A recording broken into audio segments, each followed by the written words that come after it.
미가서 6번째 시간입니다. 오늘 말씀은 미가서 4장 1절부터 13절 말씀입니다.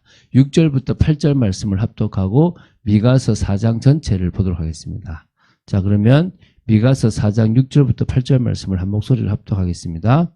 여호와께서 말씀하시되 그날에는 내가 저는 자를 모으며 쫓겨난 자와 내가 환난 받게 한 자를 모아 발을 저는 자는 남은 백성이 되게 하며 멀리 쫓겨났던 자들이 강한 나라가 되게 하고 나 여호와가 시온산에서 이제부터 영원까지 그들을 다스리리라 하셨나니 너 양떼의 망대여 딸 시온의 산이여 이제 걷는 곳 딸 예루살렘의 나라가 내게로 돌아오리라. 아멘.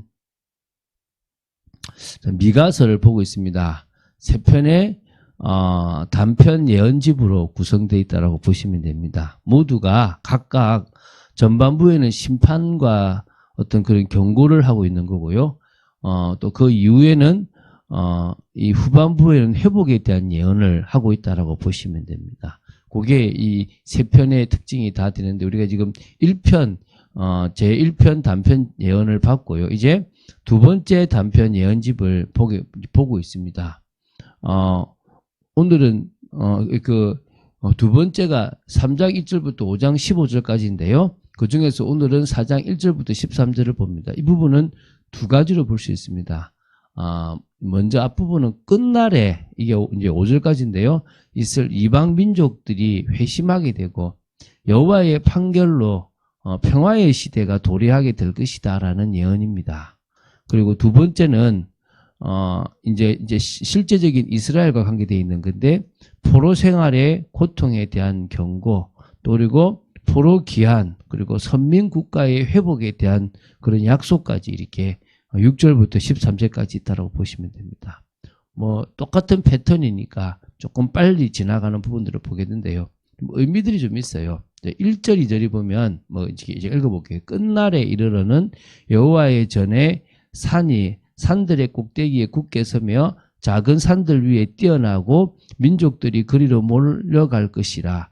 곧 많은 이방 사람들이 가며 이르기를 오라 우리가 여호와의 산에 올라가서 야곱의 하나님의 전에 이르자.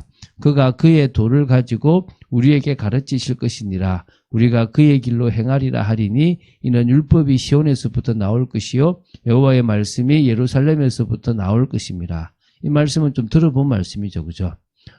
다시 말하면 이방 사람들이 예루살렘으로 온다. 이 말은 지금 우리 이 시대처럼 이 예수 믿는 자들이 전 이방에서 일어나서 바로 이 하나님을 믿게 될 것이다라는 그런 부분이죠. 그래서 끝날이 되면 여호와의 전에 산들이 다른 산들 위에 굳게 서고 민족들이 그리로 몰려가 하나님의 도 곧 하나님의 말씀에 순종하게 될 것이라는 그런 예언입니다. 그래서 이 여호와의 전에 있는 산은 바로 이제 신약교회, 지금 이방인들이 들어와 있는 이 신약교회를 상징하고요.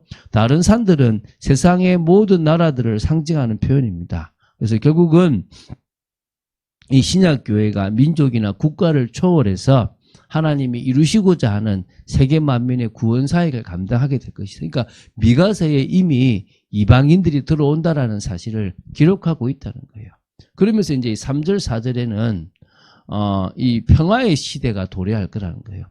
그가 많은 민족들 사이에 이를 심판하시며 먼 곳 강한 이방 사람을 판결하시리니 무리가 그 칼을 쳐서 보습을 만들고 창을 쳐서 낫을 만들 것이며 이 나라와 저 나라가 다시는 칼을 들고 서로 치지 아니하며 다시는 전쟁을 연습하지 아니하고 싸움의 도구가 뭐요? 이제는 농사의 도구가 된다 이 말이잖아요. 각 사람이 자기 포도나무 아래와 자기 무화과 나무 아래에 앉을 것이라. 그들을 두렵게 할 자가 없으리니 이는 만군의 여호와의 입이 이같이 말씀하셨습니다. 이랍니다.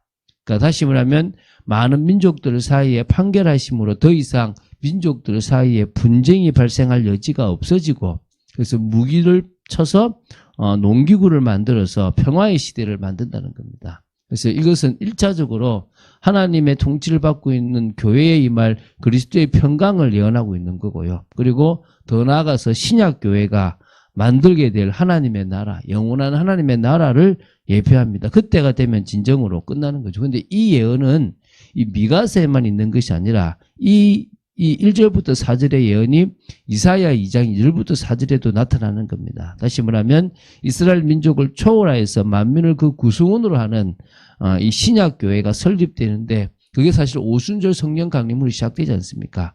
그게 사실은 이미 하나님께서 창세전에 작정하셨던 부분들이 이 미가나 이사야를 통하여 예언하셨고 또 그것이 성취되었다라는, 우리가 지금 성취된 게 미가나 이사야의 예언을 통해서 성취되었다고 보시면 됩니다. 그래서 5절에 만민이 각각 자기의 신의 이름을 의지하여 행하되 오직 우리는 우리 하나님 여호와의 이름을 의지하여 영원히 행하리로다. 그러니까 끝날에 하나님께 나오는 자들은 영원한 하나님을 향하여 중심의 신앙 고백을 하게 될 거라는 것입니다. 이 얼마나 감사한 겁니까? 그렇죠? 자, 이제 그다음 이제 6절부터 13절인데 포로 생활이 고통스럽겠지만 거기서 포로에서 귀환하게 될 것이고 나라로서의 회복이 될 거라는 건데요. 6절 8절 오늘 봤지 않습니까? 여호와께서 말씀하시되 그날에는 내가 저는 자를 모으며 쫓겨난 자와 내가 환난 받게 한 자를 모아, 결국 핍박으로 말미암아 절개되고 쫓겨나고 환난 받게 되죠. 발을 저는 자는 남은 백성이 되게 하며 멀리 쫓겨났던 자들이 강한 나라가 되게 하고 나 여호와가 시온산에서 이제부터 영원까지 그들을 다스리리라 하셨나니 너 양떼의 망대요 딸 시온의 산이여 이전 걷는 곳 딸 예루살렘의 나라가 내게로 돌아오리라. 이게 지금 하나님의 심판을 받아 이스라엘이 거하던 이 가나안 땅에서 쫓겨나 이스라엘 백성들이 이제 막 나갔는데, 포로로 끌려갔는데 다시 이제 귀환하게 될 것이고 하나님의 백성의 그 국가로 회복된다는 거예요. 이게 이제 바벨론 포로 귀환에 대한 이야기라고 보시고 이스라엘 나라의 회복입니다. 그것은 결국은 앞으로 영원한 하나님의 나라에 대한 회복으로 이어지게 되죠. 항상 회복될 거다라고 하는 것은 당장은 이스라엘이 포로에서 끌려온다라는 것이지만 그 나라는 영원한 나라를 항상 같이 현재성과 미래성을 같이 갖고 있다고 보시면 됩니다. 그래서 9절 10절입니다. 이제 구약 선민이 장차 나라를 잃고 바벨론 포로로 끌려가 큰 고통을 당할 것이지만 하나님께서 그들을 거기서 속량하여 내실 것이라는 예언이거든요. 이제 내가 어찌하여 부르짖느냐 너희 중에 왕이 없어졌고 내 모사가 죽었으므로 내가 해산하는 여인처럼 고통함이냐 딸 시온이여 해산하는 여인처럼 힘들어 나을지라다 내가 이제 성읍에서 나가서 들에 거주하며 또 바벨론까지 이르러 거기서 구원을 얻으리니 여호와께서 거기서 너를 내 원수들의 손에서 속량하여 내시리라. 아직요 제대로 된 바벨론 나라가 제대로 세워지지도 않고 이제 신생국가입니다. 근데 이 신생국가에 갈 거다라는까지 지금 이 당시만 해도 아수르가 아직 강했던 그 시기에 지금 바벨론에 멸망될 거라는 예언을 지금 미리 하고 있는 거예요. 이게 지금 얼마나 하나님의 말씀이 항상 미리 있는지를 우리는 기억할 수 있는 거죠. 그러면서 이제 마지막 11절부터 13절입니다. 이제 많은 이방 사람들이 모여서 너를 치며 이르기를 시온이 더럽게 되며 그것을 우리 눈으로 바라보기를 원하노라 하거니와 그들이 여호와의 뜻을 알지 못하며 그의 계획을 깨닫지 못한 것이라. 여호와께서 곡식단을 타작마당에 모음같이 그들을 모으셨나니 딸 시온이여 일어나서 칠지어다. 내가 내 뿔을 무쇠 같게 하며 내 굽을 녹같이 하리니 내가 여러 백성을 쳐서 깨뜨릴 것이라. 내가 그들의 탈취물을 구별하여 여호와께 드리며 그들의 재물을 온 땅에 주께 돌리리라. 이스라엘이 정말 핍박 속에 있을 것처럼 보이지만 그건 하나님이 이스라엘을 혼내고 바로 세우기 위한 것이고 결국은 그 이스라엘을 혼내는 이방인들을 다 하나님이 진멸하신다는 것이고 결국은 이스라엘을 회복시켜서 영원한 하나님의 나라가 되게 한다는 거예요. 그러니까 범죄하면 하나님이 혼을 내신다는 거예요. 당신의 백성이지만 그렇지만 결국 그 백성을 혼내시는 것은 완전히 멸망시키기 위한 것이 아니고 다시 회복시키기 위해서 기회를 주기 위해서 몽둥이를 드셨다는 거예요. 지금도 하나님이 구원받은 백성이지만 조금 불신앙하고 흔들리고 있다면 몽둥이를 들 수 있다는 거예요. 우리가 그 속에서 진짜 하나님의 뜻과 계획을 바로잡고 바로 알고 정말 믿음을 고백하고 믿음을 지켜나가는 일들이 중요하다는 거예요. 그래서 지금도요, 여전히 하나님의 공의와 하나님의 사랑은 그대로 움직입니다. 우리가 율법이 없어진 것이 아니라 율법은 있는데 그 율법을 우리가 지켜야 되는 것이 아니라 예수 그리스도를 믿음으로 말미암아 이제는 더 이상 율법을 지키지 않아도 그 율법의 내용들이 그리스도의 사랑 속에서 완성되어진다는 그런 말씀이라고 우리 그걸 알고 있지 않습니까? 그런 의미에서 우리는 더 이상 막 지키려고 노력하고 막 그러면서 막 방황하고 이런 인생을 살아가는 것이 아니라 그냥 우리의 주 되신 예수 그리스도를 제대로 믿으면 돼요.